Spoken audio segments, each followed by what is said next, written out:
keep going. And look, I can go on. I got a whole list of, thousands, tens of thousands. And we can't get Congress to do anything.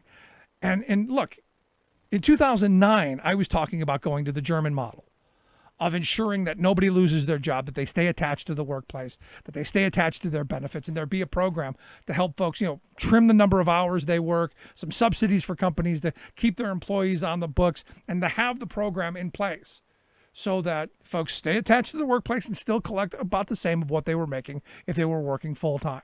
Keeping the economy afloat, because this is all about making sure the economy doesn't completely crater. Because guess what? The CARES Act did exactly what it was supposed to do. It kept us out of a depression. If we don't get something now, moving forward, when the next wave hits, we're seriously going to crater into a depression. There's no question about that in my view. And the sad reality is, this administration is not doing anything to move us in the right direction. They're not. And Mitch McConnell and the Republicans are doing everything they can possibly do to ensure that nothing gets done. So for all the talk and all the screaming about, oh, Governor Wolf, they won't let us have, full restaurants or full bars. We can't go drink and have 1,000 people in a room. He's the reason the economy is going bad. No, he's doing the right thing. Pennsylvania is one of the states that's doing okay. We're not skyrocketing. We're ticking up, but we're not into a full-fledged skyrocket. Sad reality, folks. If we do what these Republican states want to do, if we do what Trump wants to do, come November, we could be in a real mess. And I know. But Rick, everyone talks about the doomsday scenario. They said the same thing about, H1N1 and swine flu and all of them. They said about all of that, and it didn't happen. You're just being hyperbolic. This is different. It's already out of control. Those other ones, we somewhat had a control on. We were contact tracing the entire time. Now, not so much. And the sad reality is millions of people are going to struggle because of this. And our economy is going to struggle because of this. Anyway, got lots to get to today, lots to talk about. Going to take a quick break. When we come back, Joe Walsh, former congressman and presidential candidate, is going to be here to share some thoughts on the big debate and much more. Right back after this. Then workers standing up, and the union gives a voice to win. On the Rick Smith Show. I'm Rick Smith, and this is Labor History in 2. On this day in labor history, the year was 1947. That was the day workers at the International Harvester plant in Louisville, Kentucky had enough. They had just rejected a pay scale lower than that of harvester workers elsewhere. In her recent article for Leo Weekly, historian Tony Gilpin refers to the lower pay as the Southern Differential. Harvester workers walked off the job in a 40-day strike. Black and white Louisville workers were united in a rare form of solidarity. International Harvester had a long labor-hating history. Its forerunner had been the McCormick Reaper Works, the site that sparked the 1886 Haymarket incident in Chicago. Harvester had been able to keep the unions out until the farm equipment workers of the CIO finally organized there in 1941. And the FE followed Harvester as they attempted to escape to the union-free South. The FE successfully organized the new Louisville plant just 2 months before the strike. Workers learned quickly that they were paid much less making the same equipment as their brothers in Chicago, Indianapolis, and elsewhere. Gilpin adds that the FE literature forthrightly stated, quote, once the Negro and white workers were united, the low-wage system of the South would collapse. Workers pressed for their demands and appealed to area farmers for support. They stressed that farmers would not pay less for equipment, simply because local workers were paid less. Black and white workers picketed together, ate together, and planned their strike together at their new union hall. Harvester initially tried to red bait FE leaders. When that failed, the company was forced to grant steep wage increases. Gilpin cites FE News, which reported, quote, 2 smashing victories in hand. One over International Harvester, the other over the Mason-Dixon low wage line. Like what you hear? Check out more at laborhistoryin2.com. Welcome back to the Rick Smith Show. Now, here is Rick Smith. So my favorite tweet today, Trump tweeted out, "Why would I allow the debate commission to change the rules for the second and third debate when I easily won last time?" My favorite part of that, and you could chuckle at the "I easily won last time" because I don't think he won. The first part, why would I allow? I mean, that to me, that's the mindset that scares the hell out of me. Is that this I'm a dictator. Why would I allow this to happen? I'm totally in control. I guess it speaks volumes. Anyway, here to share some thoughts on the big debate, or I don't want to call it a debate. I'll call it the Trump tantrum. Because I can't use the S word. I've asked Joe Walsh to come talk with us, former congressman, former presidential candidate, and one of my favorite guys on the other side of the aisle. Joe, thanks for taking time for us. Always good, my friend, to be with you. So am I taking this too literal? This, why would I allow the debate commission to change the rules to rein me in? Am I taking that wrong? No, you're taking it spot on. And look, I'm always asked by conservatives why I so oppose Donald Trump. And the reason I oppose him is because I do believe he is a dictator. I do believe he is a fascist. He's an authoritarian. So your impulse is right. That kind of stuff scares the hell out of me. Yeah, absolutely. So let's get to the big debate. Lots of verbiage all over the place. The narrative that I'm pushing back against is that it was both sides. This both sides nonsense that keeps popping up. It was both of them. They were both out of control. This was really Trump's doing.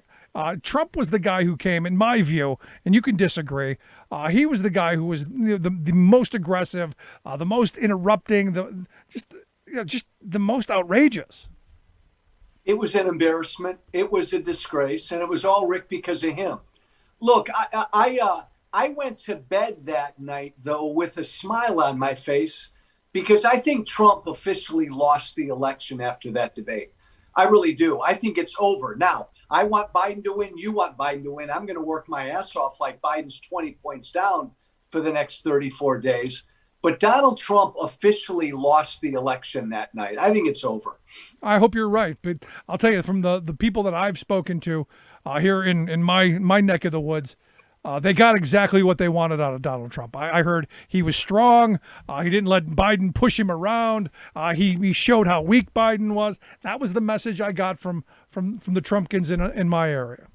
Rick, I heard from a number of Republican members of Congress privately and some pretty knowledgeable Republican consultants. And they all told me the same thing. He blew up his campaign and he blew up all of our campaigns. And so that's one indicator to me. The other is I hear every day from a lot of Trump supporters because that used to be my base. Right. After that debate, Rick, for the first time, I sensed a shift with them.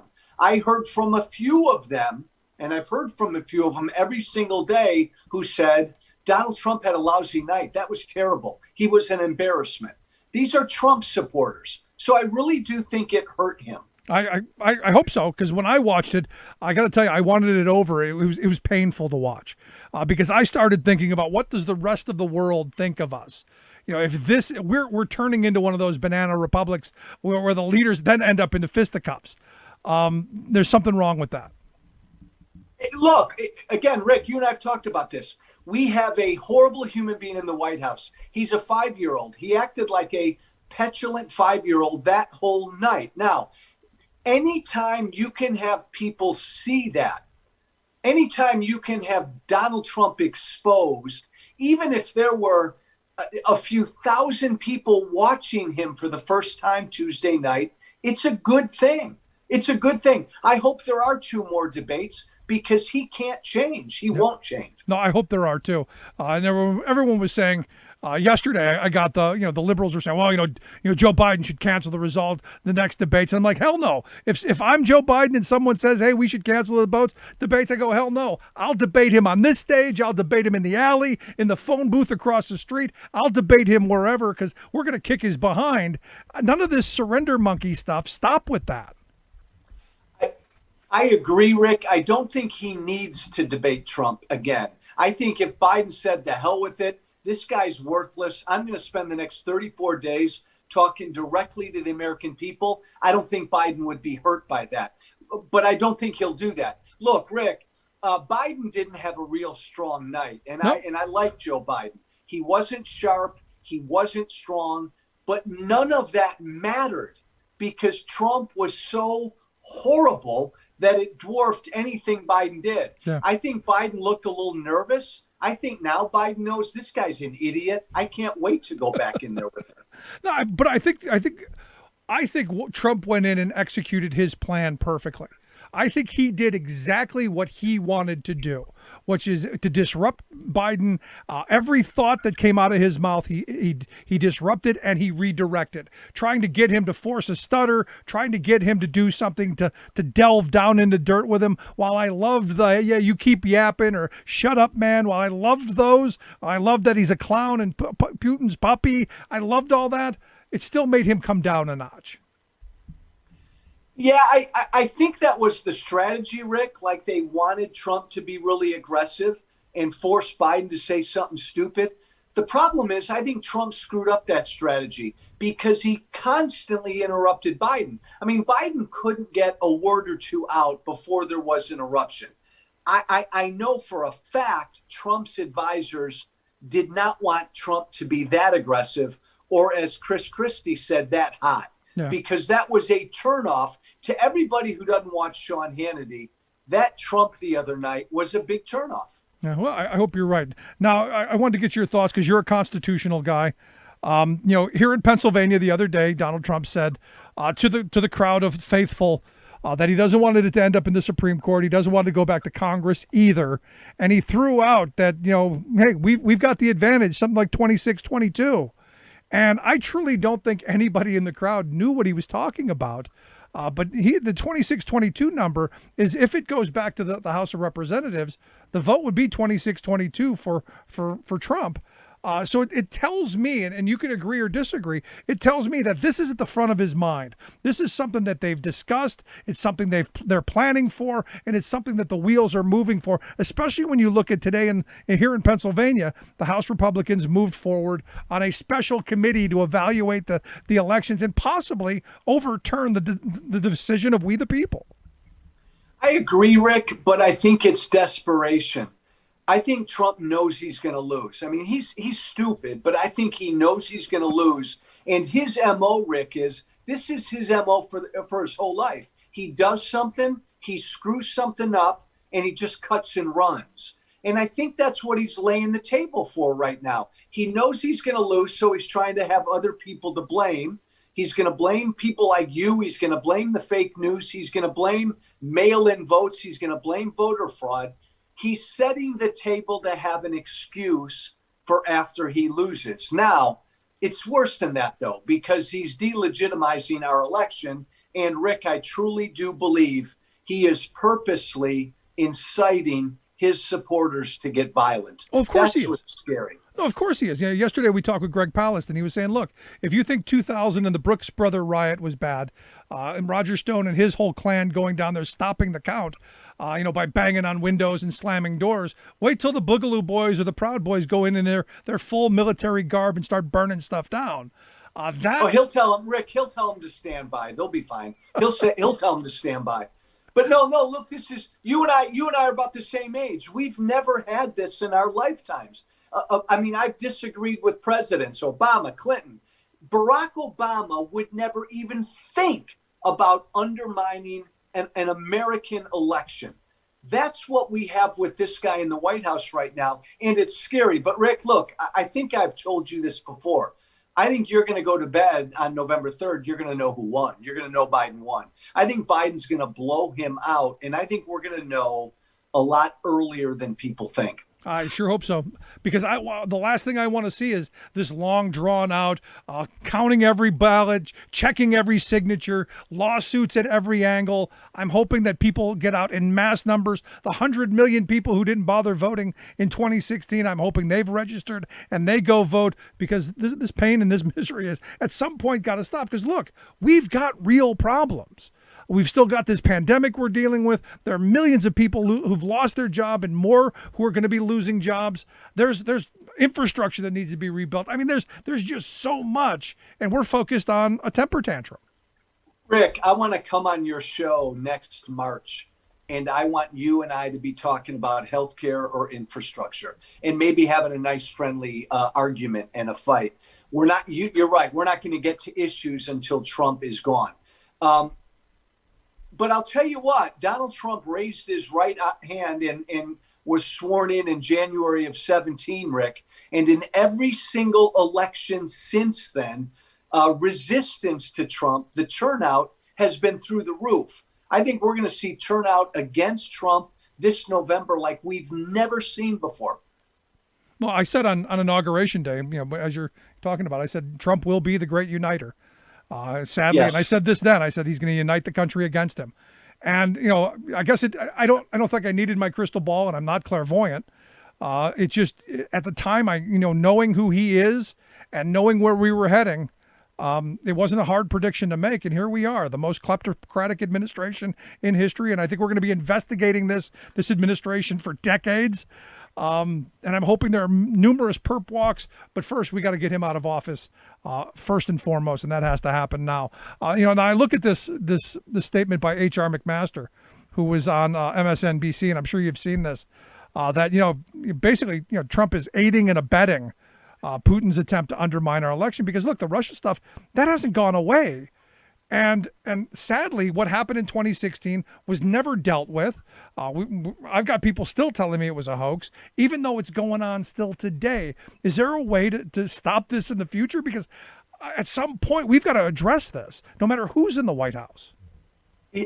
Yes, but again, we won't stop it until we have a president who wants to stop it. And right now, we've got a president who spreads Russian disinformation about this election. Hey, Rick, I think Russia's underneath everything. I think Putin has Trump by the balls. I think we're going to find out eventually that explains everything. They did mess with the election in 2016. They're messing now. But the big difference is, you nailed it, a lot of your people stayed home, not your people. A lot of Democrats stayed home in 2016. Nobody thought this goofball would win. And Hillary didn't excite anybody. The resistance, Democrats and independents aren't going to make that same mistake again this time. No, I'm right there with you. I said in April of 2016, Trump was going to win because she just didn't run a great campaign. I completely agree with you. But also, I was saying back then that the Republican Party, and I'm not sure if you still identify as a Republican or not, but the Republican Party at the time had done a masterful job of putting just enough roadblocks in the way to keep certain populations away from the polls. I know here in Pennsylvania, when Mike Turzai said, "Hey, we passed voter ID to hand the election to Mitt Romney," that meant something to me. Same thing in Wisconsin, where they were able to keep tens of thousands of people away from the polls. They had already laid the groundwork. So for me, this is just that continuation of keeping people from the polls. Well, look what Greg Abbott's doing down in Texas today. Yep. Look, I think people got to put forth some effort to vote. I believe in voter ID, but my God, we can't have governments making it difficult for people to vote. That's what Abbott's doing. And right now we're in the middle of a once-in-a-lifetime pandemic.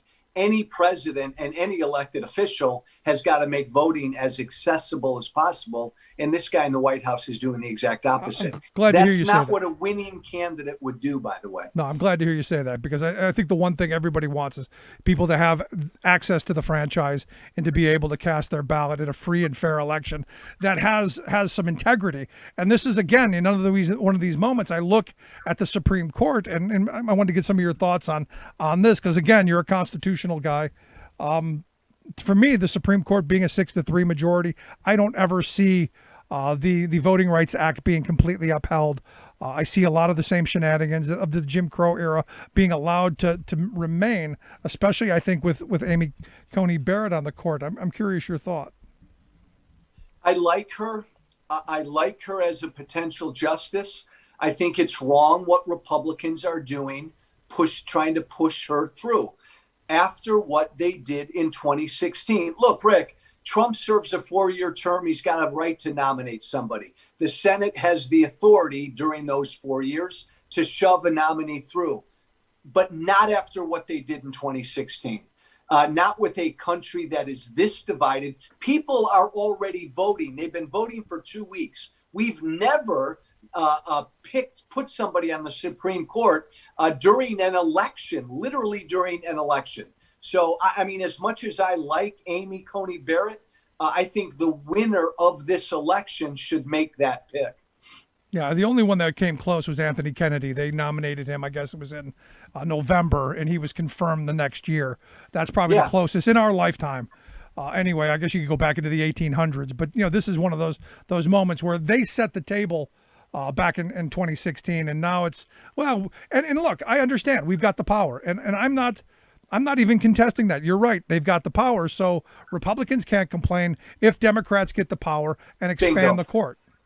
Bingo. Because, Rick, that's every bit as constitutional as what the Republicans are doing now. And I tell all of my former friends, all of the Republicans I speak with, if you're behind what McConnell's doing now, then Schumer and the Democrats have a right in January, if they're in charge, to get rid of the filibuster, to increase the size of the court, to statehood for Puerto Rico and D.C., they can do whatever they want.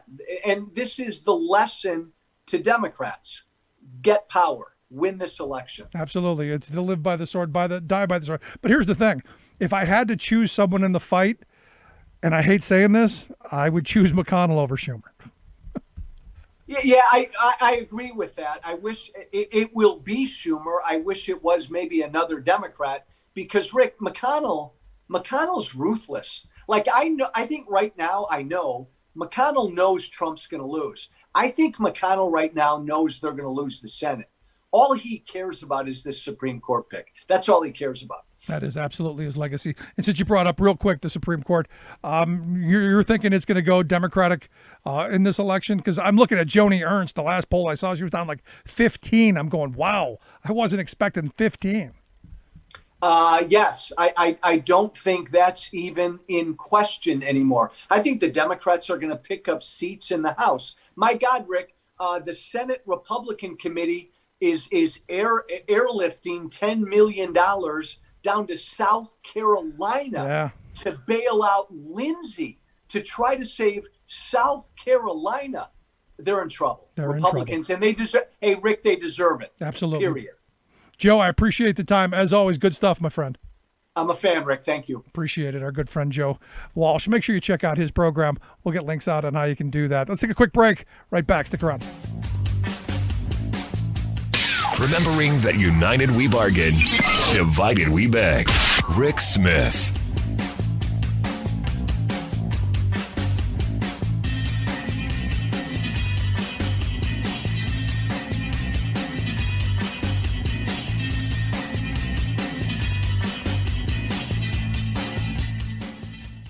I'm Rick Smith, and this is Labor History in 2.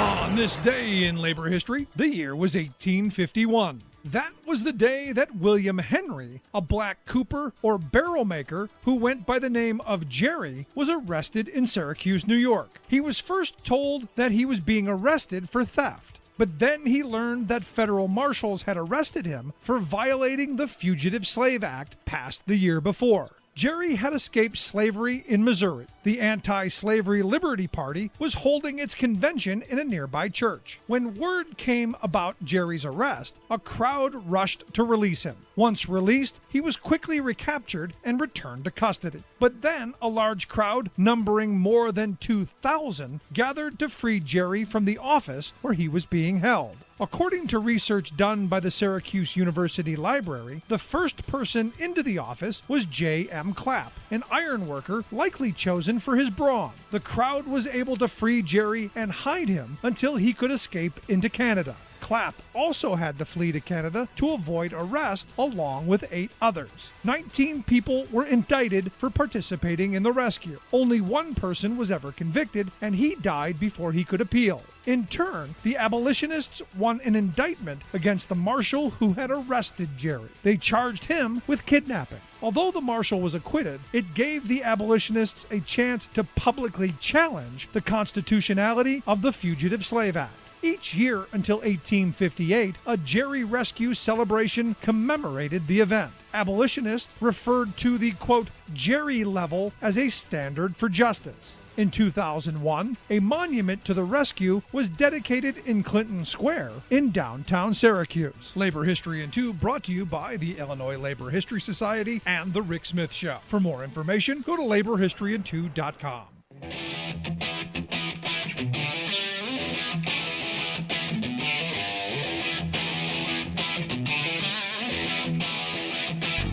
Welcome back to the Rick Smith Show. Now, here is Rick Smith. So I got to tell you, I spent a couple of days watching the mini-series, The Comey Rule, which was fantastic. I mean, the actors in this thing were phenomenal. Jeff Daniels, I love anyway, but the guy who played Trump was just absolutely incredible. But if you don't have Showtime, rent it for the month, get the free 7-day trial, but see this document, this miniseries. It is phenomenal. I got to tell you though, as I was watching it, I was still kind of hoping the end was going to change. Anyway, here to share some thoughts on this great miniseries, I've got the writer and director of The Comey Rule, Billy Ray, here on the line. Billy, thanks for taking time for us. Oh, thanks for having me. It's a pleasure. I got to tell you, I'm watching this incredible series you've got, and it's fabulous. I got to give you credit. And I tell you, I kept hoping and praying and going, can you just write me a better ending? Well, the American people can write that ending on November 3rd, but I couldn't do it. Excellent point. Now, as I'm watching through it, I couldn't help but think that, had Comey just listened to his wife, we wouldn't be in this problem. If men just listened to their wives, we wouldn't have half the problems we have. Well, I was tempted to feel that way myself, and I actually told Comey that that's how I felt the first time I ever spoke to him. I told him flat out that I thought he had thrown the election to Trump, without meaning to. But as I researched more and learned more, no less than James Clapper himself, who was the director of national intelligence and would know, said that the deciding factor in that election in 2016 was the interference of the Russians. Oh, of course. And I absolutely agree with that. But the damn emails were all over the place. Now, in this series, I tell you, before I watched it, I was in the F Comey camp. Hated Comey. I was in the you no good for nothing. How could you do this to the country? And I got to tell you, after watching it, I felt more sympathetic. I'm still angry with him, but a little more sympathetic. Did you plan on making him the sympathetic kind of good guy character that he's kind of come out of this looking like? No, I just planned on telling his story and letting people make up their own mind. I'm not going to tell people how to feel on something that's this personal for, so many Americans. My feeling was everybody thought they knew what happened in 2016, but what they thought they knew was based on the lens they were looking through. If you were watching the election of 2016 through Fox News or Sinclair Radio, you had a very different experience than if you were watching MSNBC or CNN. So my feeling was, let's go inside the rooms that no one has access to and show what actually happened at the FBI and the DOJ and the White House, and then make up your own mind. Yeah. And my suggestion to the audience is, okay, you be Jim Comey for 5 minutes. Here are the facts on the ground. Here are the pressures. Here are the constraints. Here are the political realities. What would you do? And that's not an apology for Comey. It's just an exploration of the process by which they made those decisions. And it was a pure process. No, and it's an excellent point because, as I was watching it, that was one of the things that I sat back and go, take my personal views out of it and, what I had hoped would come out of it and take my views on Trump out of it. He's in an untenable position. And what I thought was interesting is all along, at least how it was made in the miniseries, he knew he was screwed. He knew there was no good option here. As I think most of the people that were involved in this, they knew there was no good option here, and this was all bad. That's right. Look, I'll tell you why I wanted to make it.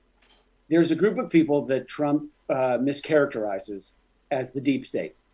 And those people are actually dedicated public servants. They're people who work for the United States government and care deeply about it, care about our democracy, care about the apolitical intentions of the institutions that make that democracy possible. I wanted to tell the story about them, about how heartbreaking it can be to be a public servant. And look around you. That story is the truth. It is heartbreaking to be a public servant right now if you give a damn about America. Yeah, and one of the things that, because I had actually had a conversation with somebody who watched it as well, because we were kind of banging ideas off each other.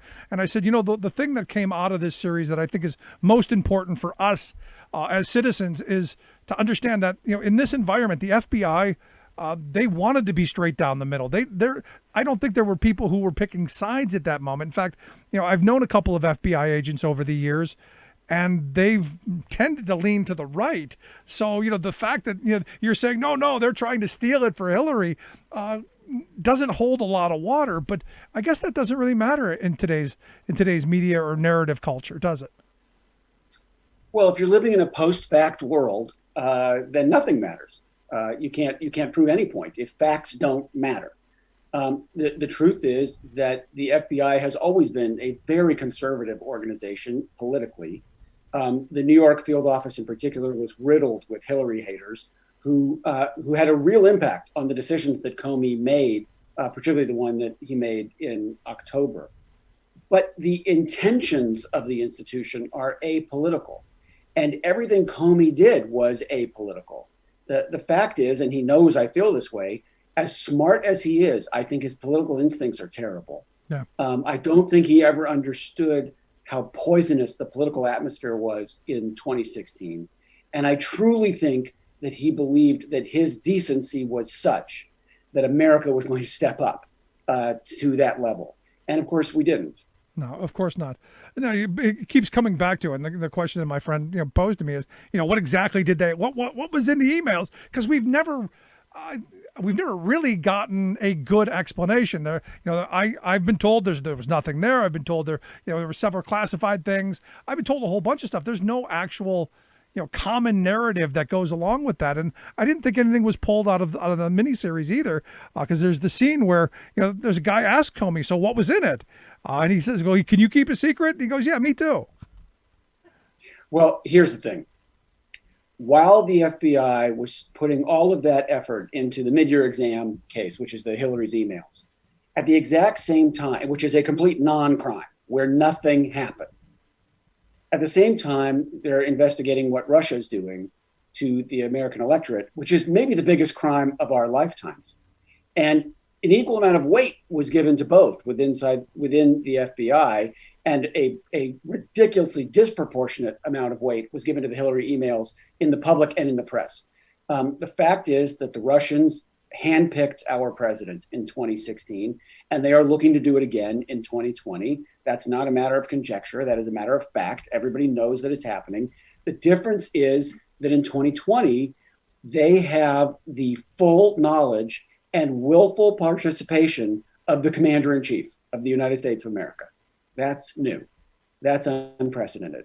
And what the rest of America is going to do about that, that's up to them. No, I mean, again, as you said at the beginning, that's going to come down to November 3rd.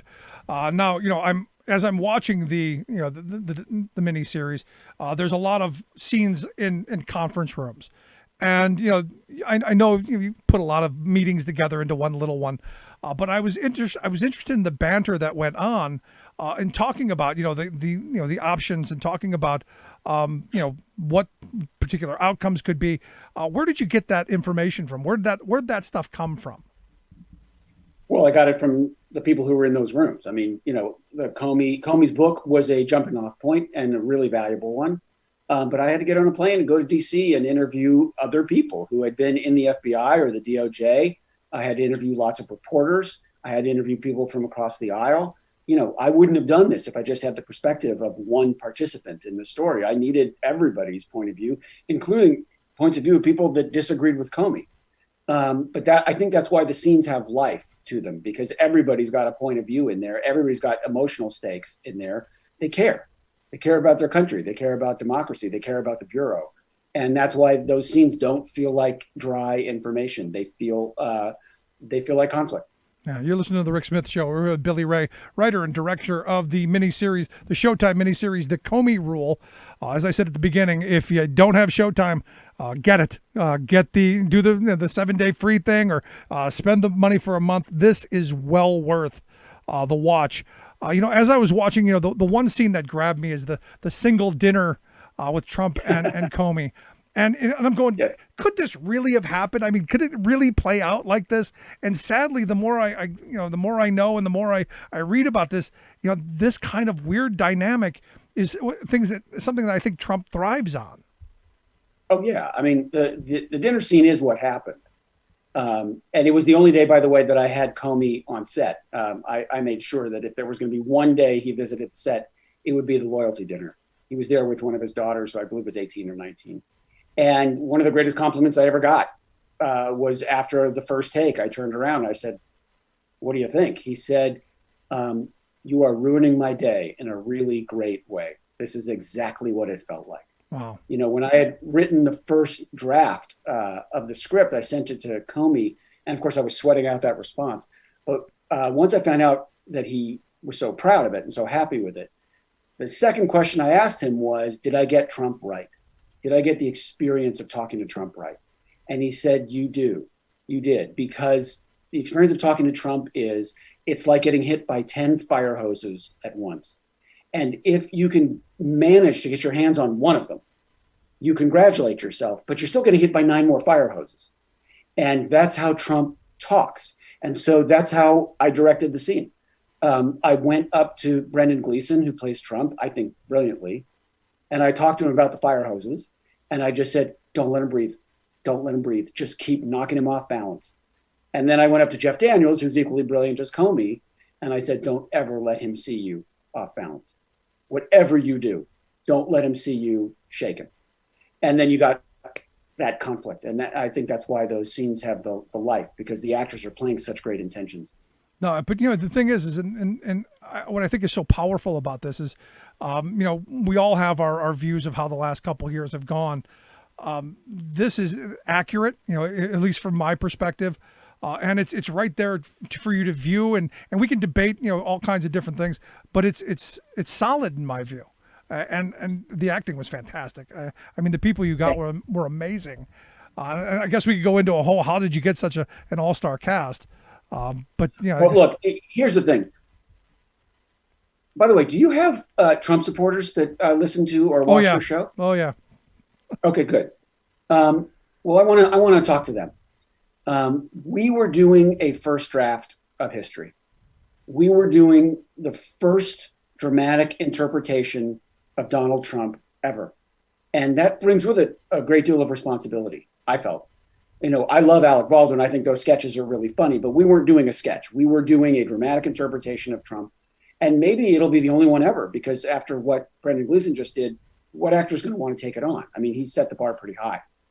But what that meant to me was we had to play fair.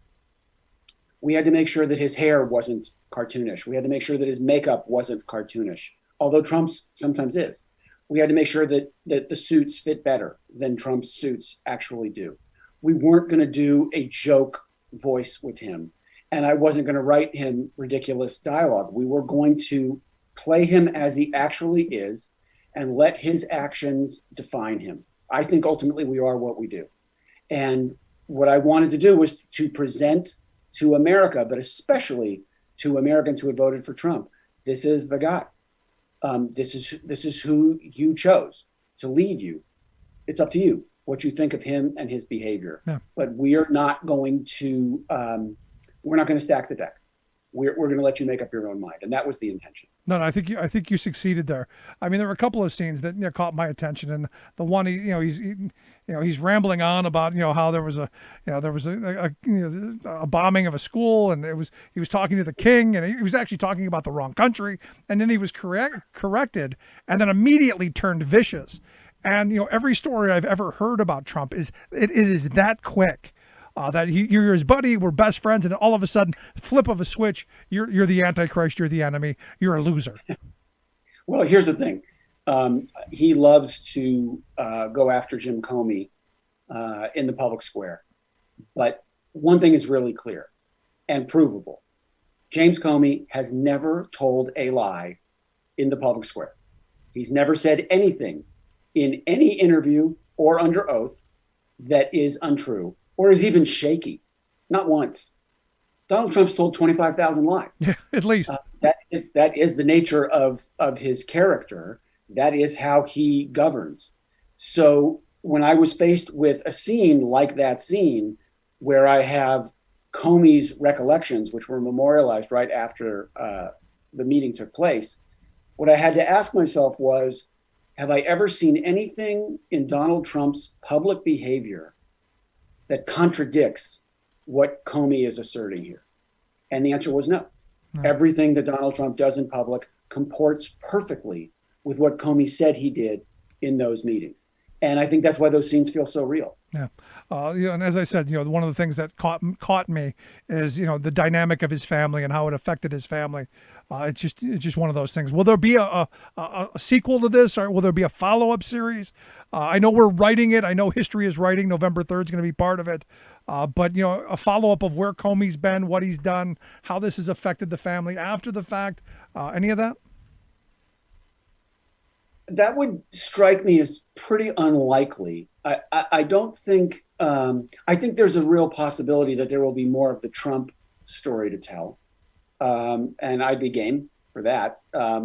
This is the best response to anything I've ever worked on in my entire career. No, it's great. I mean, it's going to sound like I'm flexing and I don't mean to, but the fact is that for Showtime, this was the biggest debut of a limited series they've ever had. They're really happy. I'm really happy. No, your ratings are great. It's got to piss Trump off. The ratings are great. And I know that's something that's meaningful to the president. But, for me, just anecdotally, the way people are reaching out to me, both privately and in public, I've never had people come up to me and thank me for work before. But I'm getting thousands of thank yous for this, which tells me that we hit a nerve, that our air date was the right date, and that America is hungry to learn more about what actually is happening in its own government. And, that was part of the attempt. No, and you did an excellent job. And look, you're the guy who was part of the Hunger Games. So to say that, this is right up there or surpasses that, I think is pretty important. Last question I've got for you, because you're the guy who wrote and directed this. If Trump wins on November 3rd, any concern that you could be, gone? Look, I've made a lot of movies about my country before. This is the first time I ever made a movie for my country. That brings with it a certain amount of risk, I suppose. But, you're exposing yourself to that risk, and Rachel Maddow is exposing herself to that risk, and Don Winslow is exposing himself, and Bill Maher is exposing himself. We're all exposed to a certain level of risk because we are talking about someone who wants to be a totalitarian ruler. Yeah, that's dangerous. Yeah, it's probably not the smartest thing I ever did. But it is a great thing, and I give you credit, and you've done a fantastic job, and I hope people will go and check it out. The Comey Rule on Showtime. Like I said, if you don't have it, get the 7-day free thing or pay it for a month.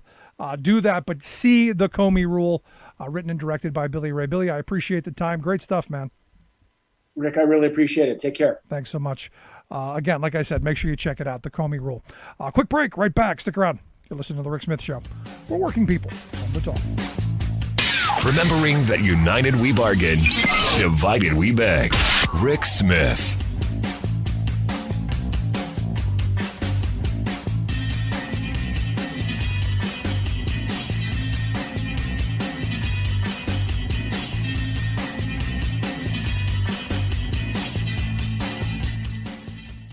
I'm Rick Smith, and this is Labor History in 2.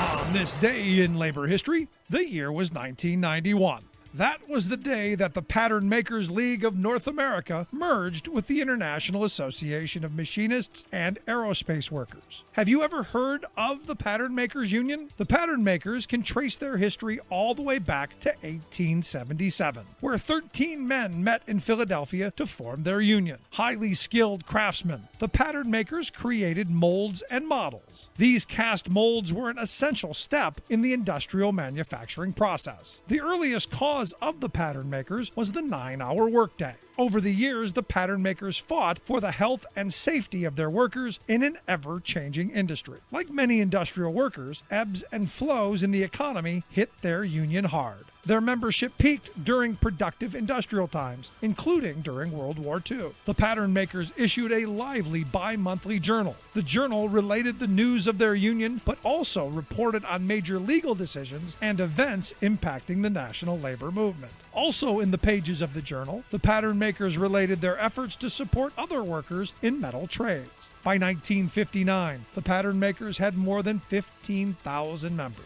During the 1960 space race, it was the pattern makers who played an important role. Their molds and models were an essential step in building spacecraft and other aeronautical equipment. But in the 1970s, the pattern makers' numbers began to decline. Finally, they decided, as many unions have, to merge with another union. There are many untold stories of unions whose work kept the great machine of American industry running. Labor History in 2 brought to you by the Illinois Labor History Society and The Rick Smith Show. For more information, go to laborhistoryin2.com, like us on Facebook, and follow us on the Twitters at Labor History in 2.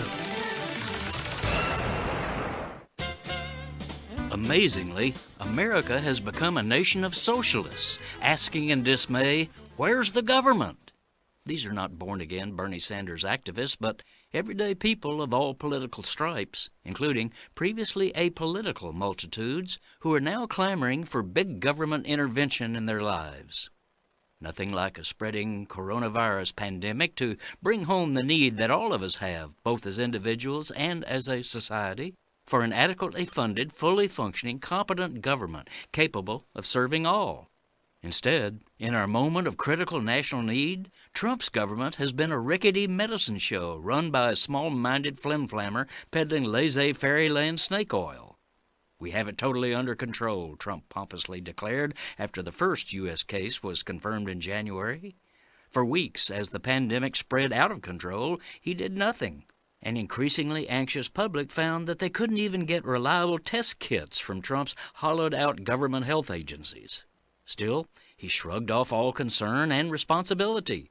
By April, in theory, he said, when it gets a little warmer, it miraculously goes away. Not exactly a can-do Rooseveltian response to a national crisis. That complete absence of White House leadership is why a deadly pathogen is now raging practically everywhere across our land. Unknown millions of us are being infected. A closed indefinitely sign has literally been hung on the American economy, and even our people's social and civic interactions, the essence of community life, have been halted. This is Jim Hightower saying, right-wing politico Grover Norquist once said he wanted a government so small I can drag it into the bathroom and drown it in the bathtub. Trump has shown us what such a small-minded government looks like and what it costs us. Hightower's commentaries are brought to you by the Hightower Lowdown, the monthly newsletter with Hightower's take on what Wall Street and Washington are up to. For information, visit hightowerlowdown.org. Welcome back to The Rick Smith Show. Now, here is Rick Smith. So as we've been spending a little time talking about the dumpster fire inside the train wreck that fell off the cliff into the molten lava without a bottom, we now find out that the Dilbert creator, he's angry. He feels that Trump personally abused him. I'm going, but you didn't get that before? Anyway, here to share some thoughts on the big debate, or it's not really a debate, the shouting fest, the temper tantrum, whatever you want to call it. Our good friend, Raw Story reporter Sarah Burra. Sarah, thanks for taking time for us. Hey, thanks for having me again. Yep. I feel like I've seen you almost every day this week. We just did this. So the Dilbert guy's all mad. Yeah, this is a guy who spent a whole lot of time justifying the Charlottesville stuff and all of the comments that Trump made about it. And then he was really surprised that Trump could not answer with a definitive yes or no that he would disavow white supremacists. I'm not surprised. I don't know why anybody at this point is surprised, but whatever. I saw this story and I'm going, Dilbert, come on. Have half a brain. I know. I've read the cartoon, but still, I mean, the rest of us get it. Yeah, and this guy has spent a whole lot of time justifying and promoting Donald Trump, which is one of the things he talks about in the video, is that he has lost a whole lot of money, and because of his support for Donald Trump, which, of course, why are you not surprised? There was a thing I actually just tweeted a couple of minutes ago that about how, a lot of people will wear MAGA hats or Trump shirts because they're like, yeah, I really like what he did with the VA, or I really like what he did with this. But for a lot of us, that represents white supremacy. That represents anti-LGBT equality. That represents racism and sexism and a lot of things that feel like a personal attack. And that's why it's not just politics to a lot of people. And I feel like he never really understood that. Yeah. Do you really believe they wear those hats because they believe there's a policy that Trump moved forward on? I got to tell you, I don't know any of those people. I know people who will right out blatantly tell you that they wear it to piss off the libtards. Yes. I have an uncle, one of the family members that I have not managed to change. I'm still working. I still got a month left. But he still is on Team Trump, and I think he just wears the hat to piss me off.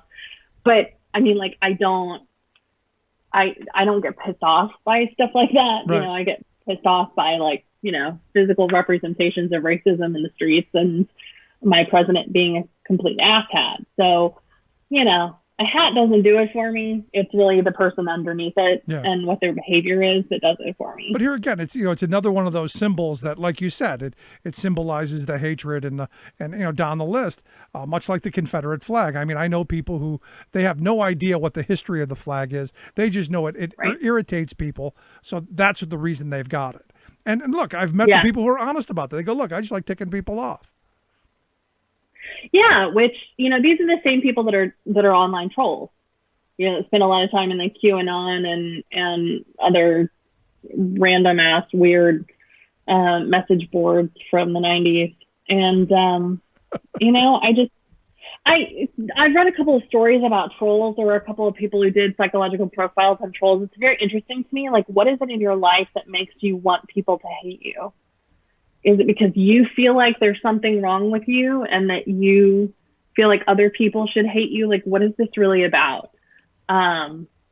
So every time I get trolled, I just kind of like deep dive through their social, and I'm like, what's going on in your life? Who are you? Wow, you give them a lot more thought. I just go, I don't care. Troll somewhere else. I know. I'm not right? feeding the trolls. You're stuffed enough already. Fair point. Ever since I changed my profile picture in the bathing suit, I don't get trolled anymore. Now I just get sexually harassed. Okay, well, that's part of it, right? Well, I think a lot of, older, angry dudes come to my page and they're like, oh, I hate this boobs. I think that's what I assume happens. You're probably right. Maybe that's how we bring the country back together. Everybody who has boobs should just fly them high for all of the white guys who can't handle the politics. It would definitely distract them from Fox News. Yeah, it would. Well, I mean, but isn't that what I'm not going to go there. I'm not going to go there. They're all a bunch of boobs. But yeah, I didn't say that. But here's the thing. I go back to the debate. Speaking of boobs, or at least the boob, I saw nothing positive that came out of the election, out of that debate, other than hopefully there are some people that realized the guy who's in the Oval Office isn't that bright, and he's prone to temper tantrums. Yeah, I think that's probably the scariest thing that came out of it, is that there is no real stable leadership. There's no sense of calm normalcy. And at a time whenever we have a global pandemic happening and some of the, like a struggling economy and huge joblessness and all of these things that are happening, don't you just really, really want somebody who has it together? No. You're like, is it so much to ask for somebody who can, just be like, all right, guys, we got this. We're gonna you do this, you do this, you do this. And instead, Trump is just like, look at me, look at how awesome I am. And give me credit for everything, except for the bad stuff. Yeah. I mean, we saw that during the debate. He wanted credit for stuff that he really didn't do. I mean, the economy was moving in that direction with or without him. He heated it up a little bit with the massive tax breaks that he gave to the wealthy people. And in fact, the experts are saying it didn't even really heat it up that much. So we didn't really get a good bang for that enormous buck that we gave away. And ultimately, his decision not to take this virus seriously, his decision to punish blue states, his decision to not tell the American people just how dangerous it was, caused the moment that we're in now. That's unrefutable. You cannot deny that that's what's happened. We've got the tapes. Even the things that he claims are a really big success for him, like he made all of these ventilators. I don't know if you remember, but it took months and months for people to beg him to do the Defense Production Act so that we could have more ventilators. Go back and Google what New York hospitals were doing. They were looking at CPAP machines and how they could retrofit those. They were splitting ventilators into two to be able to do two people at once. I mean, hospitals were doing everything that they could, and he was not coming to our rescue. It was only after things just got so horrible and somebody finally said to him, for the love of God, people need ventilators. He was like, oh, all right, I'll do a defense production thing. And then now he's touting it as like his greatest achievement, and he saved all these people. It's like, no. You had the governor of Maryland had to use his wife's connections to get masks from Korea. I mean, come on. These are the things that we had to do to survive, and this guy is trying to claim that he did a great job. Yeah. It's ridiculous. And the Republican governor of Massachusetts said, "Look, how can I possibly get things for my state when we're competing with you and you're overbidding us? How's that possible? How are we going to do that?" Yeah, and the fact that we even had to, like, how many states or did the country in general overspend on these things because we were just bidding against ourselves, so that we were overspending on masks when we could have gotten them for half the price. That's not a deal maker. No, that's not like a deal the worst maker. businessman in the world. Well, it's the art of the bad deal, man. Yeah. I mean, he's the master of it. And again, I mean, you look at everything that we know. People have written books on this. There have been tons of studies done on how bad of a businessman he is. And yet I still hear people say how wonderful and how smart and how he's the best and all this stuff. But yet, multiple bankruptcies, and he's in the process of bankrupting the country. Because understand, even without the pandemic, we were still running $1 trillion deficits. We were still running enormous budget deficits, and he was supposed to be the plan. Yeah. What happened to? We were going to solve the budget problems and pay the debt off. What happened to that? He said he was going to balance the budget his first term in office. Yep. And you just want to laugh, be like, how's that working out for you? No, it's not even something to laugh at, because the reality is we're the ones who are going to get stuck with this mess that he's allowed to happen. And I know the president doesn't do everything, but he made the decision to come out and not tell us the truth. He looked the American people in the eye and he lied to them. He said, oh, it's just like the flu. No, it's not just like the flu. And it's not even that you're a moron. It's that you consciously made that choice because you knew better. You consciously lied to people. You said it was going to disappear in April. Yep. It's not just saying, don't panic, everything's going to be fine, and we got this covered, we're going to figure this out, here's what we're going to do. It was just like, it'll disappear, don't worry about it, I got this, but I'm not going to tell you what I'm doing. Yeah. Now, what was interesting to me is, Biden did get under his skin at one point when he said something about him not being smart, and I thought that was one of those, aha. Yeah, and I really, really hope Biden's folks noticed that. And it wasn't even that he said that Trump wasn't smart. He said that something that Trump did wasn't smart. Right. It was like his coronavirus response, his early lackluster response wasn't a smart move. And Trump just went off at Joe Biden, something about his college, some made up thing that the Delaware newspaper had to come out and fact check. And like all this other stuff. And you saw the look on Biden's face, like, what the hell? Where did this come from? And it really was. This is it's something actually his niece Mary Trump talked about, who is a psychologist, and she said it really was an example of him projecting. Just hearing that word, it was like his insecurity was so powerful that it just, his response was, his rage was too much to hold in. Yeah. And he just had to snap back. And that was so fun to watch. I think, if I was Biden, I'd just be memorizing different thesaurus words for smart and just start throwing them in randomly and see if we can get him to just go crazy. Feel like the short circuit and see if smoke comes out of the ears. No, I thought it was funny because, in the last hour we talked with Billy Ray, the writer and director of the Comey Rule miniseries over on Showtime.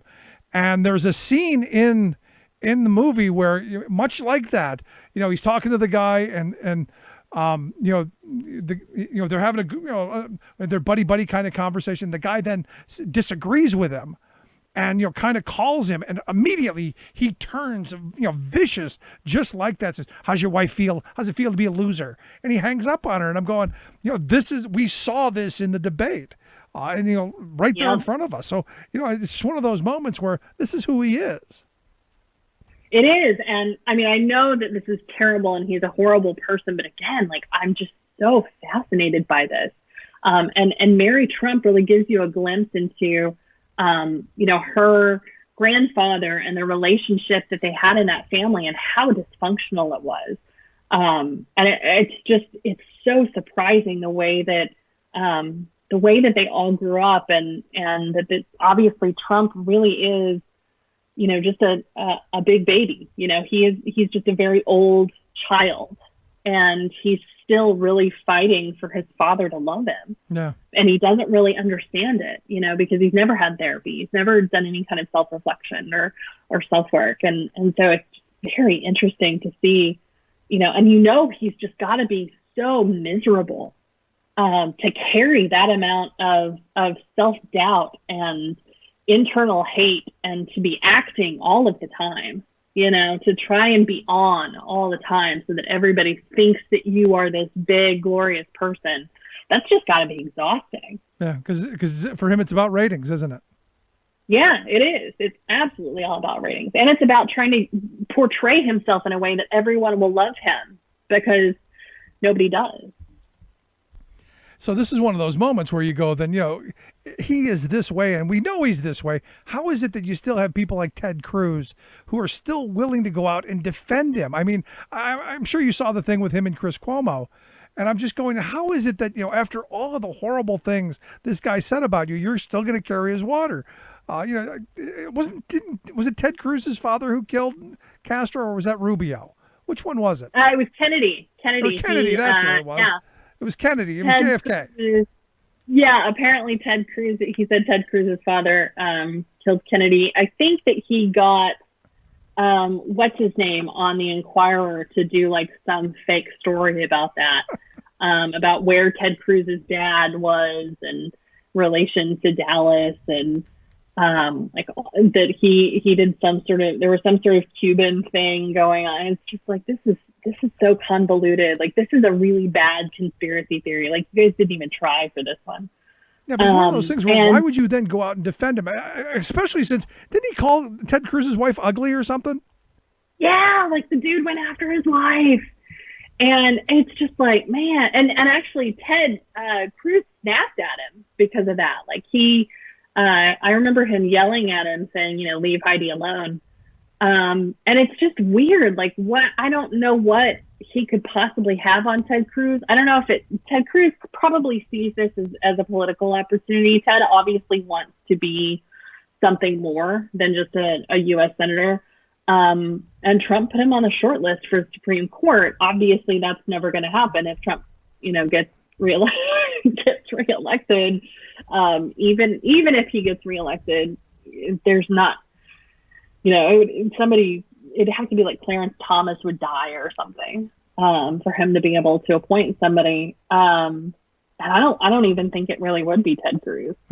I think I'm it's all just a joke. Are you surprised that they haven't forced Clarence Thomas out? I kind of am. Yeah, I can see that. I mean, I think he's still kind of young enough, and I know that his wife is really involved enough, so that I think there are relationships there. So it would make it a little bit more difficult for them to shove him out. So I'm ambivalent on it. It is sort of surprising, but Yeah, it's 72 not years like old. he's as old as. He's still 70. He's 72, which isn't overly. He's not Ruth Bader Ginsburg, but Yeah, that's what I was thinking. yeah, you never know. But so let me ask you this, because now the next thing is going to be the VP debate, and a lot of people are kind of looking at Pence to look presidential, which I find kind of comical. Right? 'Cause I think he's going to get a new one torn, but I'm curious your thoughts. Yeah, I think this will be fantastic. I think Kamala Harris is Kamala Harris. I always say it wrong, and I'm trying so hard to remember Kamala. But I think she's obviously a brilliant prosecutor and an incredible lawyer, and we have seen her, go to town in those hearings. And it would not surprise me if she, it's kind of like she has that sort of that like mother thing where they can steer you down a direction without really knowing about it, like really understanding it. And I feel like that could really happen with Mike Pence, where she just kind of like slowly shifts him to talking about something that he doesn't really want to talk about. So this isn't a good talking point for him. That there's really, something like the white supremacist stuff and, things like that would be really toxic for Pence because there's nothing he can say. Right. He either is going to lie for Trump or he is, going to disavow him, and then they're screwed, right? So, she has a lot of things that she could do just to mess with him. And even if she doesn't do any of that, just play it like a straight debate, I think she's just going to kill him because she's smarter, better, faster, and way better at helping explain things.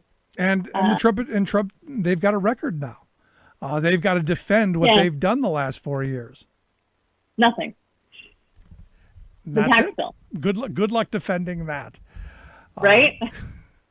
Finally, I wanted to get to a couple of real quick things.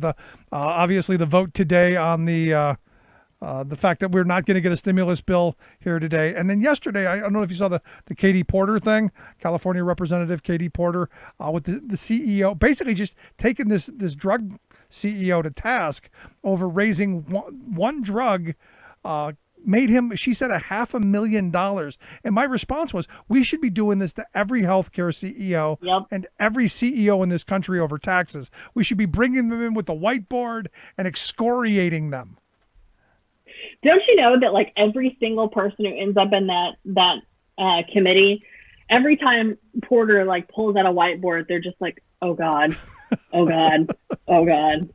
And I think it would be fun to partner her with Elizabeth Warren and have them just take down one CEO after another, because they both do it in such a brilliant way that helps explain things, and it is all about the consumer and all about what people actually deserve and need, and how the people in the 1% are screwing all of us over. And so she kills it. She crushes it. I love it. Yeah, I love the fact that she said, this is your salary.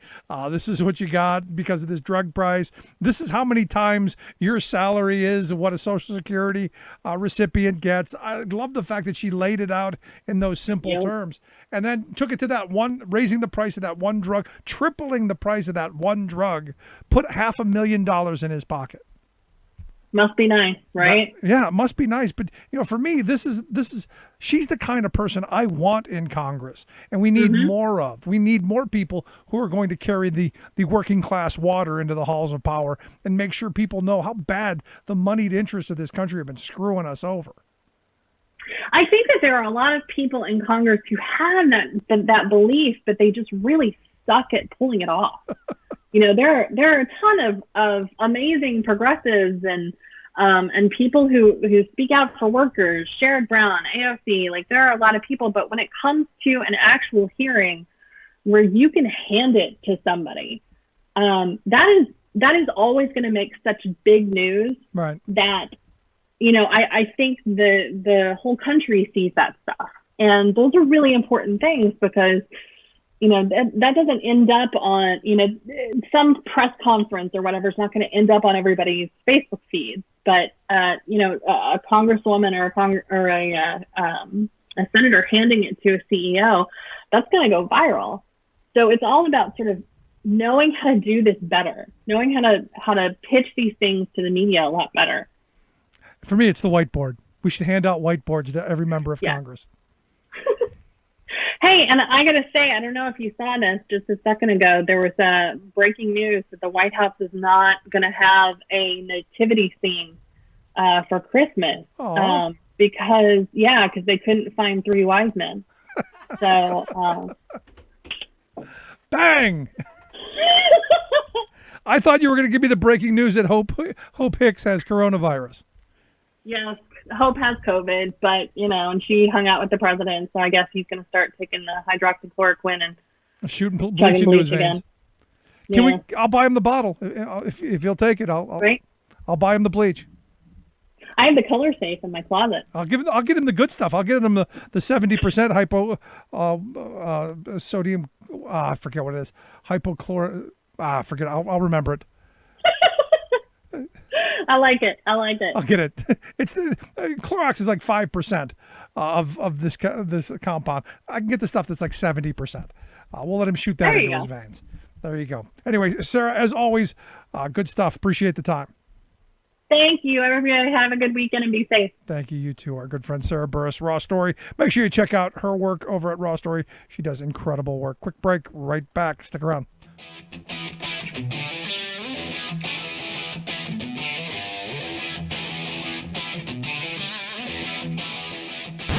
Saving work in America, one show at a time. The Rick Smith Show.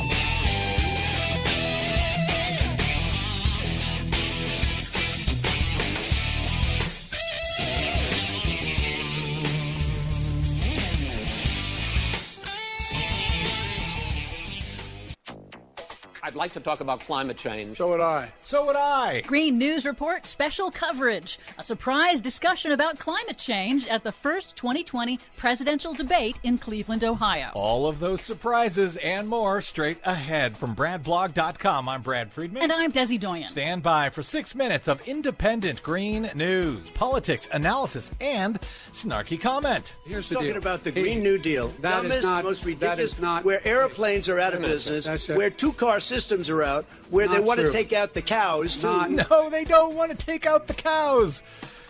This is your Green News Report. And it's not $2 billion or $20 billion, as you said. It's $100 trillion. No, it is not. You are so full of shit. Okay, Desi Doyen, it was a surprise. We were told what the topics would be for the first presidential debate. Climate change was not on Chris Wallace's list. But sure enough, it was a nice, long segment on climate change. Yeah, with a record hurricane season and a record deadly wildfire season in the West, costing the U.S. hundreds of billions of dollars in economic losses in just the last month alone. Yeah, climate hawks had criticized debate moderator Chris Wallace for omitting that climate crisis from his official list of topics. And apparently Chris Wallace heard the complaints. Apparently he did. He surprised everyone with an 11-minute discussion on climate change. I believe it was the longest and most substantive on climate ever in a general election presidential debate. I believe you are correct. That's not saying much, of course, but it was still pretty good. But before we turn to the debate, first, keep in mind that climate scientists say humans are responsible for all of the global warming observed since the 1950s. And they say that swift, sustained action will be required over the next 10 years and beyond if we are to have a chance at avoiding the worst impacts of man-made climate change. Wallace began by noting the record wildfires in the West, Trump's withdrawal from the Paris Climate Accord, and his rollbacks of President Obama's environmental and climate regulations. Trump conflated climate change with air and water pollution, raising the question of whether he even understands what man-made climate change is. And of course, he took credit for Obama's emissions-cutting policies. What do you believe about the science of climate change, and what will you do in the next 4 years to confront it? I want crystal clean water and air. I want beautiful, clean air. We have now the lowest carbon. If you look at our numbers right now, we are doing phenomenally. He doesn't know the difference between pollution and carbon emissions, does he? On the third attempt, Trump finally answered. Do you believe that human pollution, greenhouse gas emissions contributes to the global warming of this planet? I think a lot of things do, but I think to an extent, yes. But I also think we have to do better management of our forests. To an extent, yes. He sort of agrees, yes. But then we have to take care of our forests somehow. That's climate change? Which it is driven by climate change, but no. It doesn't cause climate change. Wallace pressed on. But, sir, if you believe in the science of climate change, why have you rolled back the Obama Clean Power Plan, which limited carbon emissions in power plants? Why have you relaxed? Because it was driving energy prices through the sky. Which, of course, is false. Renewable energy is now on par with or cheaper than fossil fuels for electricity, and Trump's rollbacks of mileage and emission standards for cars will actually result in more traffic deaths, not fewer, as Trump falsely claimed. Wallace then turned to Vice President Joe Biden. He gave a great summary of Biden's comprehensive climate policies, but unfortunately couched it in conservative false framing of climate action versus the economy. You propose $2 trillion in green jobs. You talk about new limits, not abolishing, but new limits on fracking, ending the use of fossil fuels to generate electricity by 2035, and zero net emission of greenhouse gases by 2050. And it includes upgrading 4 million buildings, weatherizing 2 million homes over 4 years, building 1.5 million energy-efficient homes. So the question becomes, I think some people who support the president would say that sounds like it's going to cost a lot of money and hurt the economy. What it's going to do is going to create thousands and millions of jobs. It's going to make the economy much safer. Look how much we're paying now to deal with the hurricanes. We spend billions of dollars now, billions of dollars on floods, hurricanes, rising seas because of global warming. There's so many things that we can do now to create thousands and thousands of jobs. Not only not costing people jobs, creating jobs. Biden did miss an opportunity to explain his plans for a just transition for fossil fuel industry workers and low-income households in transitioning to a clean economy. Polls show that the vast majority of voters want climate action. And for the first time in a general election presidential debate, Americans finally got to hear a little of what the candidates will do or not do about the climate crisis. It was an insane debate, but who would have thunk with Donald Trump in a debate and Chris Wallace of Fox News hosting that we'd have an actual discussion about our climate crisis, no matter how insane that discussion actually was. For much more on this and all of the stories we couldn't cover today because of it, please check out our website at greennews.bradblog.com. I'm Brad Friedman. And I'm Desi Doyen. And this has been your Green News Report.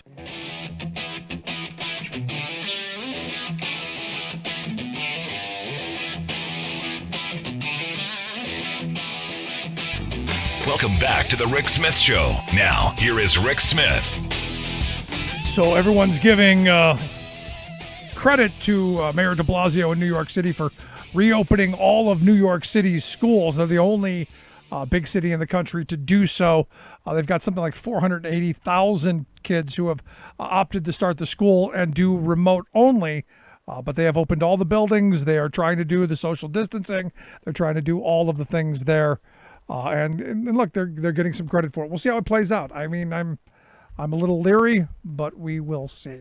Anyway, the big debate. I'm actually kind of surprised that the response that I've seen from Trump's failure to denounce white supremacy.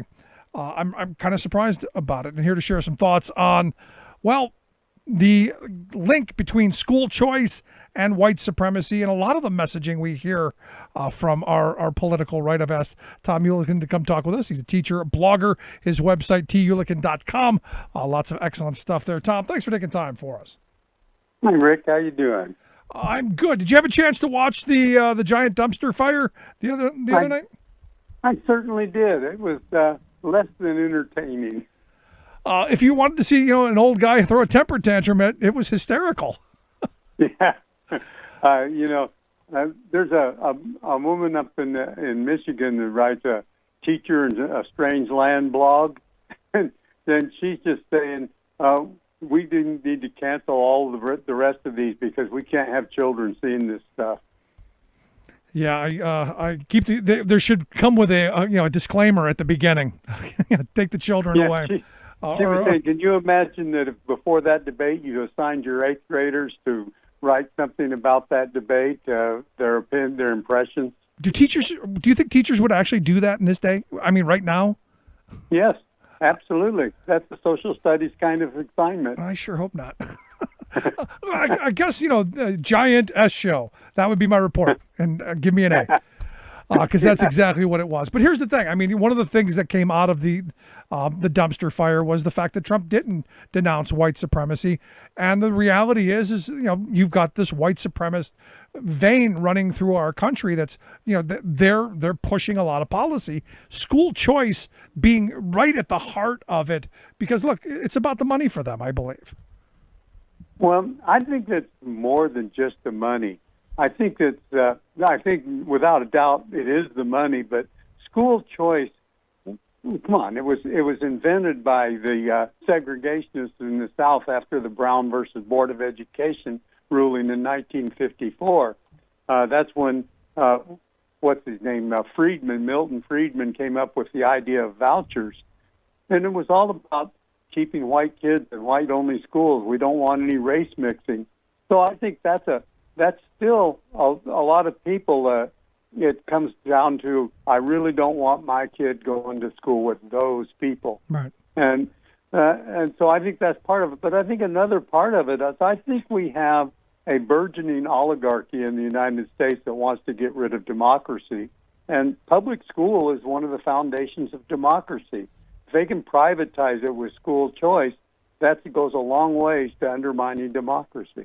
Yeah, what's interesting to me is, you see the charter school movement, which is really kind of at the heart of the choice movement.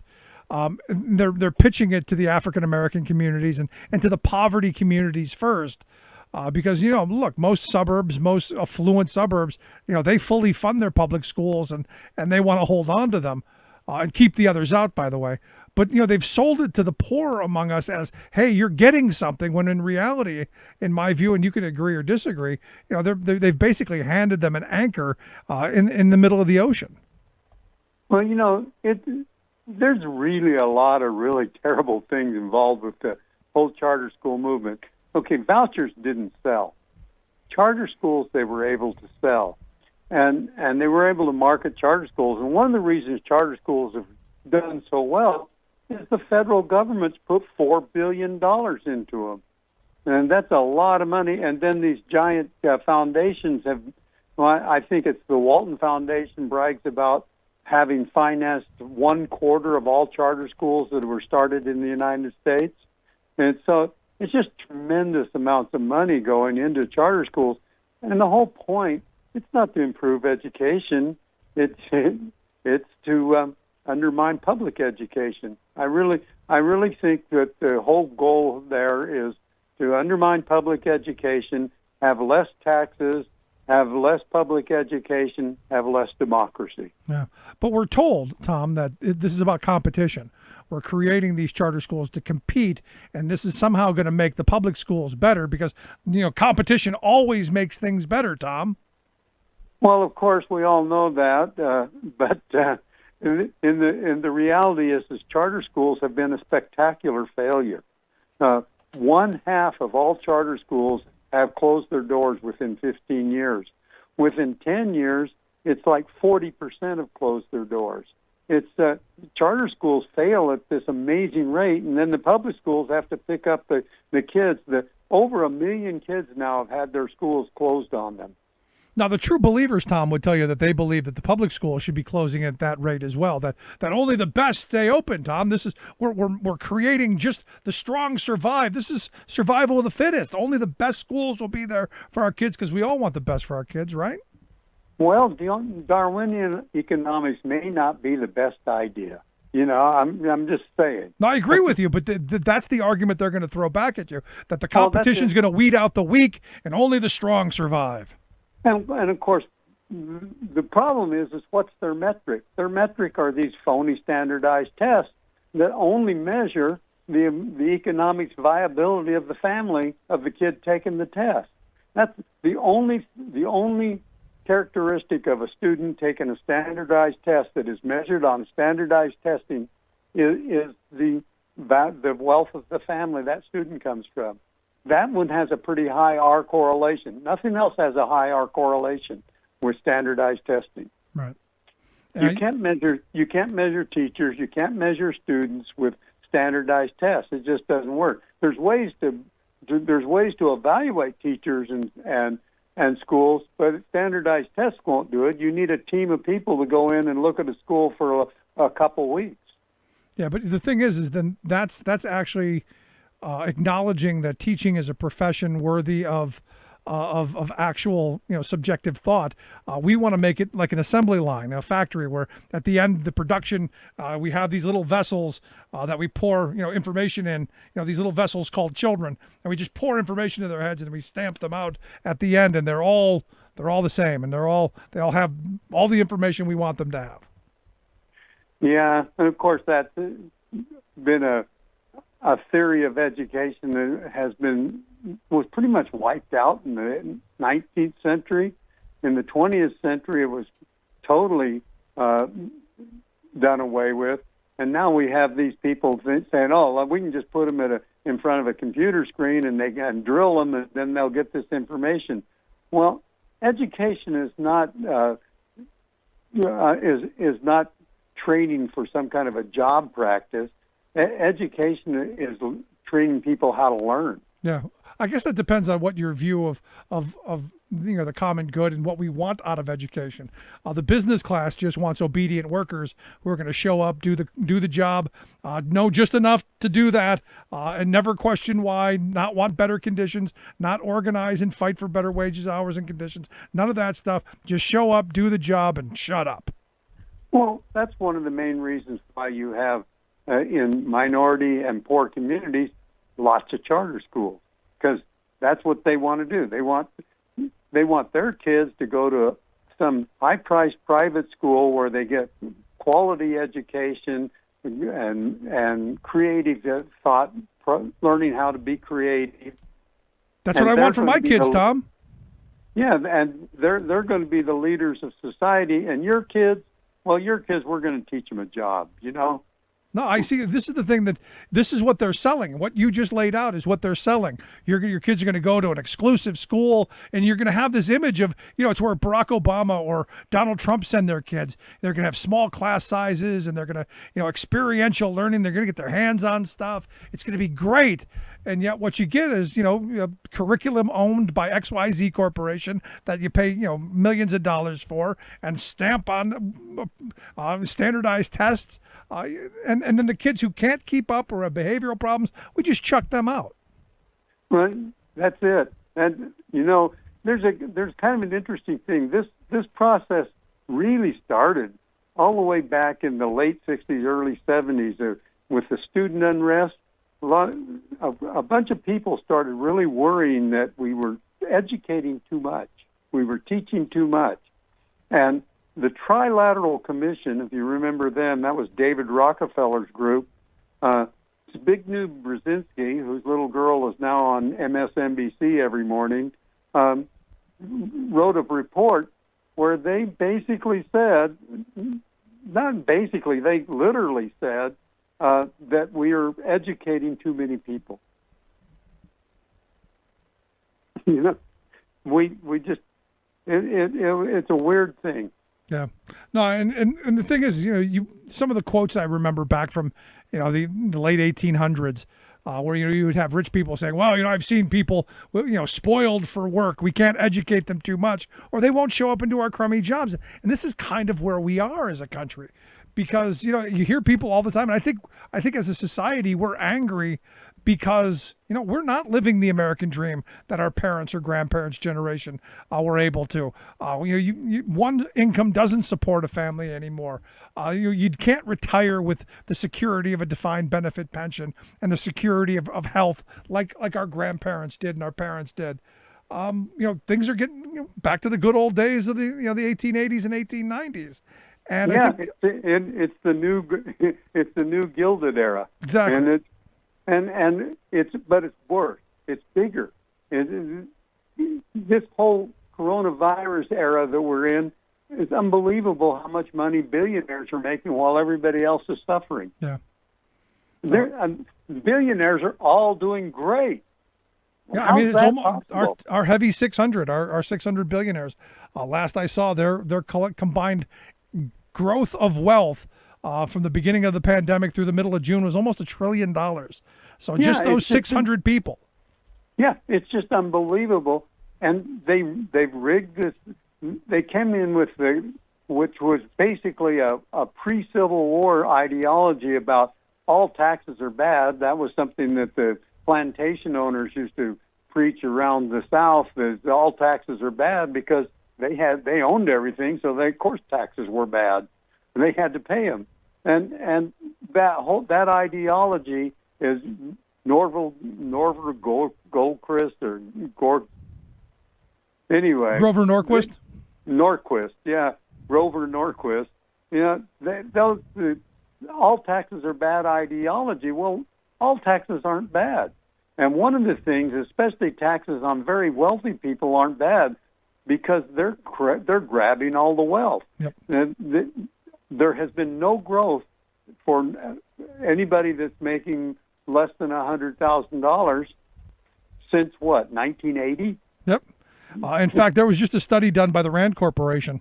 I'm sure you've probably seen it, that they came out and they said, look, each and every year for the last 45 years, the working class of this country has been robbed of about $2.5 trillion a year.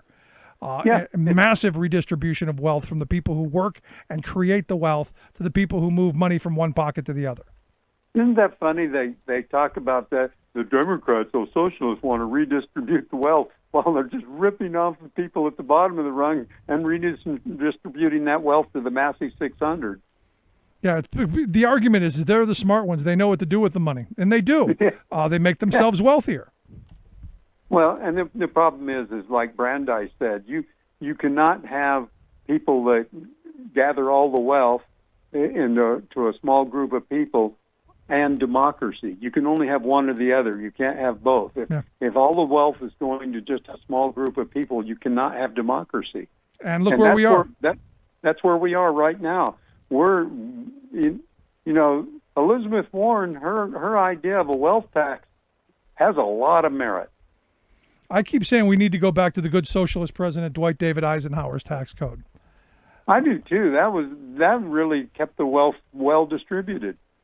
You had a 92% top marginal tax rate. We still had rich people, but we invested heavily in infrastructure. He built the highway system.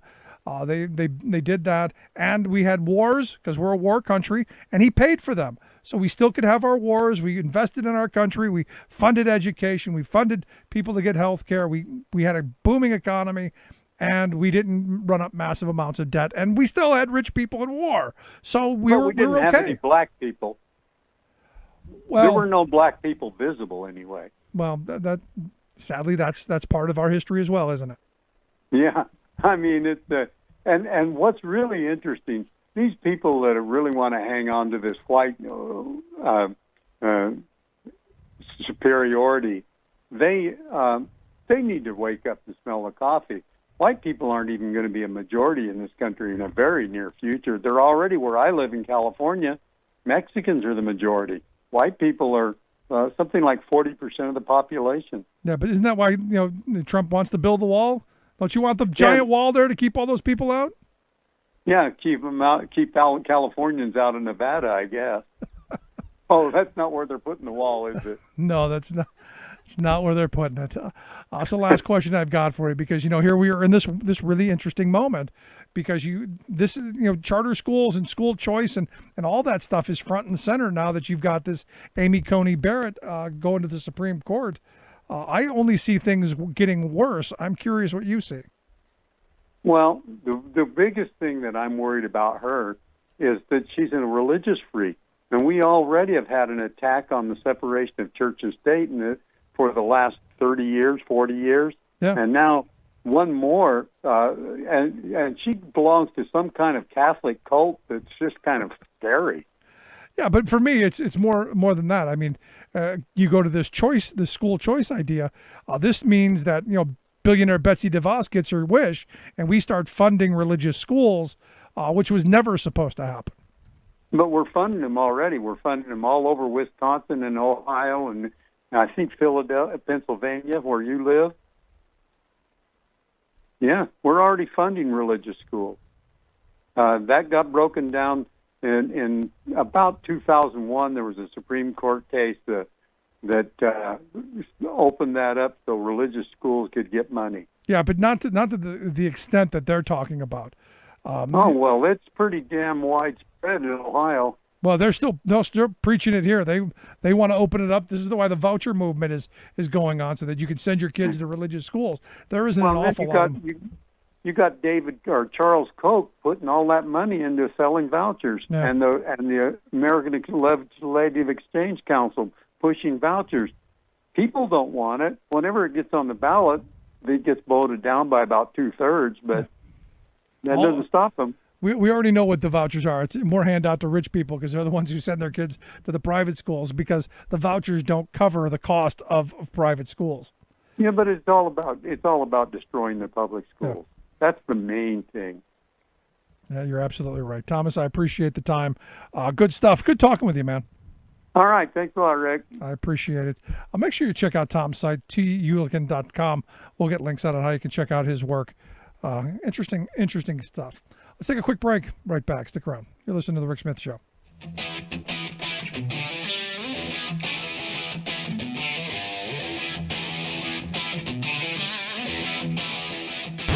Saving work in America, one show at a time. The Rick Smith Show.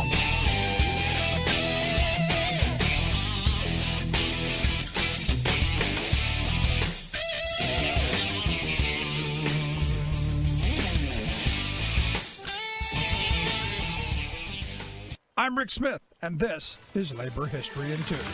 On this day in labor history, the year was 1851. That was the day that William Henry, a black cooper or barrel maker who went by the name of Jerry, was arrested in Syracuse, New York. He was first told that he was being arrested for theft, but then he learned that federal marshals had arrested him for violating the Fugitive Slave Act passed the year before. Jerry had escaped slavery in Missouri. The anti-slavery Liberty Party was holding its convention in a nearby church. When word came about Jerry's arrest, a crowd rushed to release him. Once released, he was quickly recaptured and returned to custody. But then a large crowd, numbering more than 2,000, gathered to free Jerry from the office where he was being held. According to research done by the Syracuse University Library, the first person into the office was J.M. Clapp, an iron worker likely chosen for his brawn. The crowd was able to free Jerry and hide him until he could escape into Canada.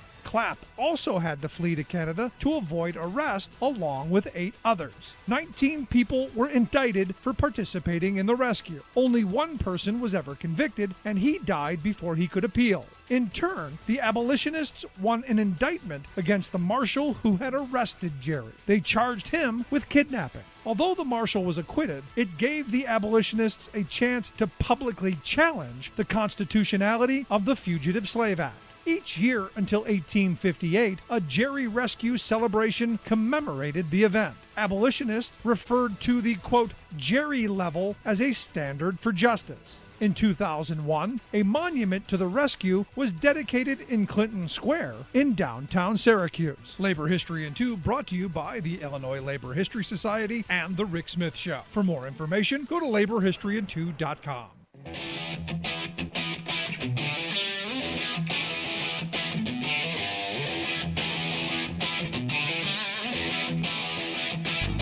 Welcome back to the Rick Smith Show. Now, here is Rick Smith. So I love this story. Our narcissist in chief, he's demanding that a one-page letter from Trump with his signature be placed in every food aid box that food banks hand out. Think about this for a second. All the food banks across the country are helping families in need. But in order to get your food box, you got to get past that piece of paper with Trump's big obnoxious signature on it so that you know the crummy surplus stuff that's in the box came from Donald Trump. What I found, and now look, am I surprised that our narcissist in chief wants this? No, I'm not surprised about it at all. In fact, I would be surprised if he didn't want it. What did kind of surprise me is that it's not only in English, but also in Spanish. And maybe it's just me that caught me funny, because isn't he the guy who's wanting to throw everybody out? Isn't he one of the speak English people? Isn't that his crowd? Isn't that the, speak one, press 1 for English, press 2 to get out? Isn't that his crowd? So I just thought it was funny. Now what's going on is a lot of the people who run food banks are going, no, we're not going to do that. Which is, actually calling into some question of, will they continue to get aid? Do you think as narcissistic and as petulant as Trump is, that he will allow this to stand? And do you start thinking maybe it draws down to the point where he starts saying no more aid for those people? I'm waiting for that story to come next. I really am. It's that scary. And finally, profiles in courage. Susan Collins losing in Maine. Joni Ernst, getting crushed in Maine. Or in Iowa. Cory Gardner not doing well in Colorado. Martha McSally gonna lose in Arizona. And Dan Sullivan in Alaska, don't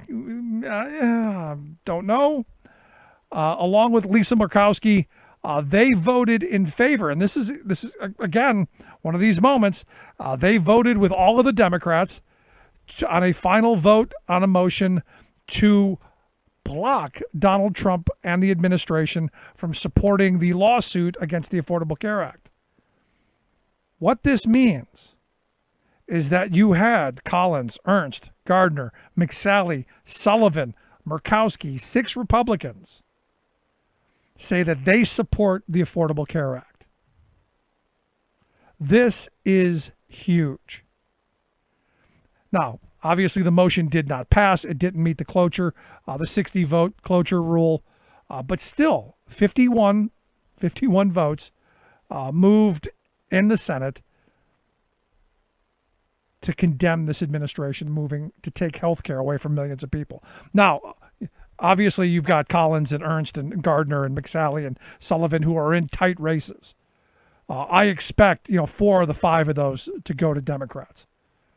Of the other competitive races, you got Steve Daines in Montana, Tom Tillis in North Carolina, and David Perdue in Georgia. They stuck with the president, and no, we're gonna vote to allow this administration to take health care away from millions of people. Now, these are the people who are going to obviously ram through the next Supreme Court justice who is going to take health care away. So as I'm looking at this, and I'm looking at Collins and Murkowski and Ernst and Gardner and McSally and Sullivan and Murkowski, and Murkowski's already said she's not going to vote to seat the next justice. Can we get a number of them to go over? Can we get 4 of them to go over? Can we get people to say no? We're not going to seat her and allow the Affordable Care Act to be taken away because, look, this motion, this procedural motion, doesn't mean anything. In fact, they did it because they can go back home and say, no, I stood up to the administration, and no, I'm not going to let them take the ACA away.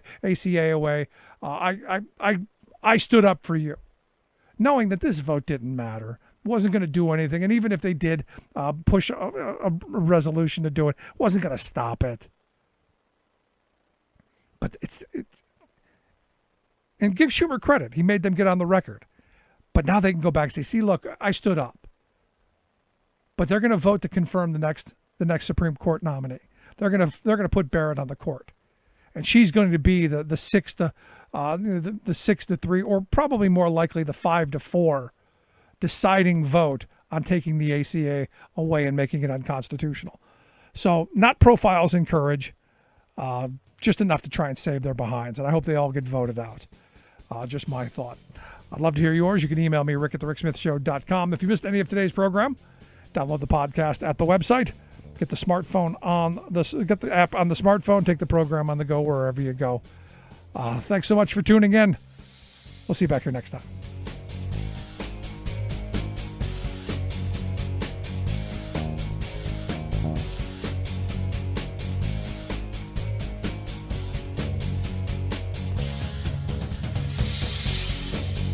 You've been listening to The Rick Smith Show. Email Rick at rick@thericksmithshow.com. Until off about 8% of their workforce. Shell's laying off a bunch of people. Ralph Lauren. Go down the list. Even the defense contractor Raytheon is dumping 15,000 workers. And you keep going. And look, I can go on. I got a whole list of thousands, tens of thousands. And we can't get Congress to do anything. And look, in 2009, I was talking about going to the German model of ensuring that nobody loses their job, that they stay attached to the workplace, that they stay attached to their benefits, and there be a program to help folks, trim the number of hours they work, some subsidies for companies to keep their employees on the books, and to have the program in place so that folks stay attached to the workplace and still collect about the same of what they were making if they were working full time.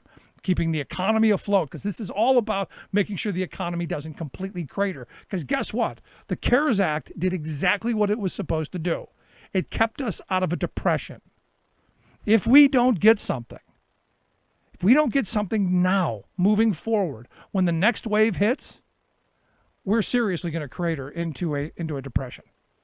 There's no question about that in my view. And the sad reality is, this administration is not doing anything to move us in the right direction. They're not. And Mitch McConnell and the Republicans are doing everything they can possibly do to ensure that nothing gets done. So for all the talk and all the screaming about, oh, Governor Wolf, they won't let us have, full restaurants or full bars. We can't go drink and have 1,000 people in a room. He's the reason the economy is going bad. No, he's doing the right thing. Pennsylvania is one of the states that's doing okay. We're not skyrocketing. We're ticking up, but we're not into a full-fledged skyrocket. Sad reality, folks. If we do what these Republican states want to do, if we do what Trump wants to do, come November, we could be in a real mess. And I know. But Rick, everyone talks about the doomsday scenario. They said the same thing about, H1N1 and swine flu and all of them. They said about all of that, and it didn't happen. You're just being hyperbolic. This is different. It's already out of control. Those other ones, we somewhat had a control on. We were contact tracing the entire time. Now, not so much. And the sad reality is millions of people are going to struggle because of this. And our economy is going to struggle because of this. Anyway, got lots to get to today, lots to talk about. Going to take a quick break. When we come back, Joe Walsh, former congressman and presidential candidate, is going to be here to share some thoughts on the big debate and much more. Right back after this. Then workers standing up, and the union gives a voice to win. On the Rick Smith Show. I'm Rick Smith, and this is Labor History in 2. On this day in labor history, the year was 1947. That was the day workers at the International Harvester Plant in Louisville, Kentucky had enough. They had just rejected a pay scale lower than that of harvester workers elsewhere. In her recent article for Leo Weekly, historian Tony Gilpin refers to the lower pay as the Southern differential. Harvester workers walked off the job in a 40-day strike. Black and white Louisville workers were united in a rare form of solidarity. International Harvester had had a long labor-hating history. Its forerunner had been the McCormick Reaper Works, the site that sparked the 1886 Haymarket incident in Chicago. Harvester had been able to keep the unions out until the farm equipment workers of the CIO finally organized there in 1941. And the FE followed Harvester as they attempted to escape to the Union-free South. The FE successfully organized the new Louisville plant just 2 months before the strike. Workers learned quickly that they were paid much less making the same equipment as their brothers in Chicago, Indianapolis, and elsewhere. Gilpin adds that the FE literature forthrightly stated, quote, once the Negro and white workers were united, the low-wage system of the South would collapse. Workers pressed for their demands and appealed to area farmers for support. They stressed that farmers would not pay less for equipment, simply because local workers were paid less. Black and white workers picketed together, ate together, and planned their strike together at their new union hall. Harvester initially tried to red bait FE leaders. When that failed, the company was forced to grant steep wage increases. Gilpin cites FE News, which reported, quote, 2 smashing victories in hand. One over International Harvester, the other over the Mason-Dixon low wage line. Like what you hear? Check out more at laborhistoryin2.com. Welcome back to the Rick Smith Show. Now, here is Rick Smith. So my favorite tweet today, Trump tweeted out, why would I allow the debate commission to change the rules for the second and third debate when I easily won last time? My favorite part of that, and you could chuckle at the I easily won last time because I don't think he won. The first part, why would I allow? I mean, that to me, that's the mindset that scares the hell out of me. Is that this I'm a dictator. Why would I allow this to happen? I'm totally in control. I guess it speaks volumes. Anyway, here to share some thoughts on the big debate, or I don't want to call it a debate. I'll call it the Trump tantrum. Because I can't use the S word. I've asked Joe Walsh to come talk with us, former congressman, former presidential candidate, and one of my favorite guys on the other side of the aisle. Joe, thanks for taking time for us. Always good, my friend, to be with you. So am I taking this too literal? Why would I allow the debate commission to change the rules to rein me in? Am I taking that wrong? No, you're taking it spot on. And look, I'm always asked by conservatives why I so oppose Donald Trump. And the reason I oppose him is because I do believe he is a dictator. I do believe he is a fascist. He's an authoritarian. So your impulse is right. That kind of stuff scares the hell out of me. Yeah, absolutely. So let's get to the big debate. Lots of verbiage all over the place.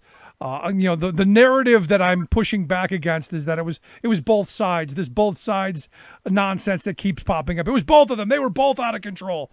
This was really Trump's doing. Trump was the guy who came, in my view, and you can disagree. He was the guy who was the most aggressive, the most interrupting, just the most outrageous. It was an embarrassment. It was a disgrace, and it was all Rick because of him. Look, I went to bed that night, though, with a smile on my face because I think Trump officially lost the election after that debate. I really do. I think it's over. Now, I want Biden to win. You want Biden to win. I'm going to work my ass off like Biden's 20 points down for the next 34 days. But Donald Trump officially lost the election that night. I think it's over. I hope you're right. But I'll tell you, from the people that I've spoken to here in my neck of the woods, they got exactly what they wanted out of Donald Trump. I heard he was strong. He didn't let Biden push him around. He showed how weak Biden was. That was the message I got from the Trumpkins in my area. Rick, I heard from a number of Republican members of Congress privately and some pretty knowledgeable Republican consultants. And they all told me the same thing. He blew up his campaign and he blew up all of our campaigns. And so that's one indicator to me. The other is I hear every day from a lot of Trump supporters because that used to be my base. Right. After that debate, Rick, for the first time, I sensed a shift with them. I heard from a few of them, and I've heard from a few of them every single day, who said, Donald Trump had a lousy night. That was terrible. He was an embarrassment.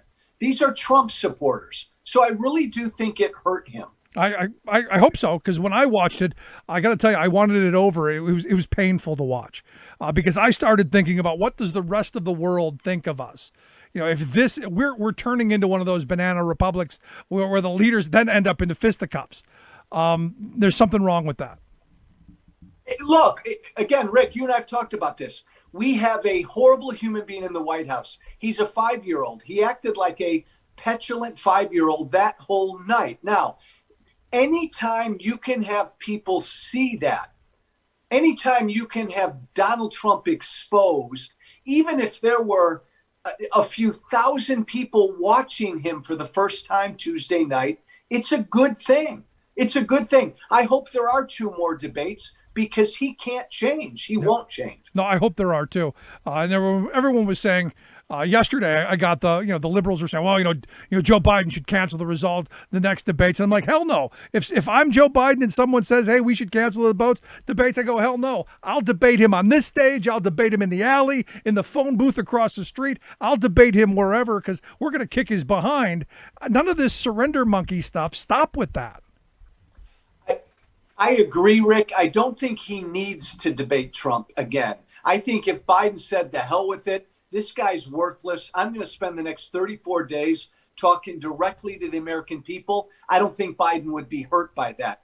But I don't think he'll do that. Look, Rick, Biden didn't have a real strong night. And I like Joe Biden. He wasn't sharp. He wasn't strong. But none of that mattered because Trump was so horrible that it dwarfed anything Biden did. Yeah. I think Biden looked a little nervous. I think now Biden knows this guy's an idiot. I can't wait to go back in there with him. No, but I think Trump went in and executed his plan perfectly. I think he did exactly what he wanted to do, which is to disrupt Biden.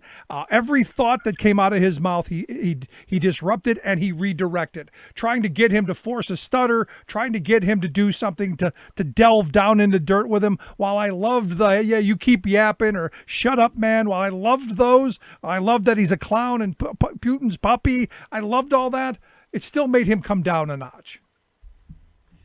Yeah, I think that was the strategy, Rick. Like they wanted Trump to be really aggressive and force Biden to say something stupid. The problem is I think Trump screwed up that strategy because he constantly interrupted Biden. I mean, Biden couldn't get a word or two out before there was an eruption. I know for a fact Trump's advisors did not want Trump to be that aggressive or, as Chris Christie said, that hot. Yeah. Because that was a turnoff to everybody who doesn't watch Sean Hannity. That Trump the other night was a big turnoff. Yeah, well, I hope you're right. Now, I wanted to get your thoughts because you're a constitutional guy. Here in Pennsylvania the other day, Donald Trump said to the crowd of faithful that he doesn't want it to end up in the Supreme Court. He doesn't want to go back to Congress either. And he threw out that, hey, we've got the advantage, something like 26-22. And I truly don't think anybody in the crowd knew what he was talking about. But the 26-22 number is if it goes back to the House of Representatives, the vote would be 26-22 for Trump. So it tells me, and you can agree or disagree, it tells me that this is at the front of his mind. This is something that they've discussed. It's something they're planning for, and it's something that the wheels are moving for, especially when you look at today and here in Pennsylvania, the House Republicans moved forward on a special committee to evaluate the elections and possibly overturn the decision of we the people. I agree, Rick, but I think it's desperation. I think Trump knows he's going to lose. I mean, he's stupid, but I think he knows he's going to lose. And his MO, Rick, this is his MO for his whole life. He does something, he screws something up, and he just cuts and runs. And I think that's what he's laying the table for right now. He knows he's going to lose, so he's trying to have other people to blame. He's going to blame people like you. He's going to blame the fake news. He's going to blame mail-in votes. He's going to blame voter fraud. He's setting the table to have an excuse for after he loses. Now, it's worse than that, though, because he's delegitimizing our election. And, Rick, I truly do believe he is purposely inciting his supporters to get violent. Oh, of course That's he is. what's scary. No, of course he is. Yeah, yesterday we talked with Greg Palast, and he was saying, look, if you think 2000 and the Brooks Brother riot was bad, and Roger Stone and his whole clan going down there stopping the count, by banging on windows and slamming doors, wait till the Boogaloo Boys or the Proud Boys go in their full military garb and start burning stuff down. He'll tell him, Rick, he'll tell him to stand by. They'll be